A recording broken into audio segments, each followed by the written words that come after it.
কক্সবাজারের মহেশখালীতে খালি পড়ে আছে ৬টি স্টোরেজ ট্যাঙ্ক। এগুলোর মধ্যে ৩টিতে প্রায় ১,২৬,০০০ টন ক্রুড অয়েল ও বাকি ৩টিতে ৭৫,০০০ টন ডিজেল মজুতের সক্ষমতা রয়েছে।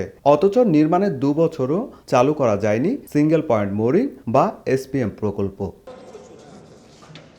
শনিবার সকালে প্রকল্প এলাকা পরিদর্শনে যান বিদ্যুৎ ও জ্বালানি প্রতিমন্ত্রী। এ সময় ট্যাঙ্ক ফার্ম থেকে পাইপলাইন পর্যন্ত পুরো কার্যক্রম ঘুরে দেখেন তিনি। পরিকল্পনা অনুযায়ী আগামী ৬ মাসের মধ্যে এই প্রকল্প চালু হতে পারে বলে জানান জ্বালানি প্রতিমন্ত্রী। বর্তমান সরকারের ১৮০ দিনের যে কর্মপরিকল্পনা রয়েছে, আমাদের টার্গেট হচ্ছে এই ১৮০ দিনের মধ্যে আমরা কার্যক্রমটা শুরু করতে চাই। প্রকল্পটি চালু হলে মাত্র ৪৮ ঘন্টায় ১ লাখ টন তেল খালাস সম্ভব। এতে সময়, খরচ ও পরিবহনজনিত অপচয় কমবে। পাশাপাশি জরুরি সময়ে মজুদ জ্বালানি ব্যবহারের সুযোগও তৈরি হবে। এখানে স্টোর করে রেখে আমরা এই স্টোরটাকে আমরা আপৎকালীন মজুদ হিসাবে আমরা এটাকে করতে পারবো, আর কি গণ্য করতে পারবো। প্রকল্প সংশ্লিষ্টদের মতে এসপিএম চালু হলে বছরে ৯০ লাখ টন জ্বালানি তেল খালাস ও পরিবহন সম্ভব হবে, যা থেকে সাশ্রয় হবে প্রায় ৮০০ কোটি টাকা।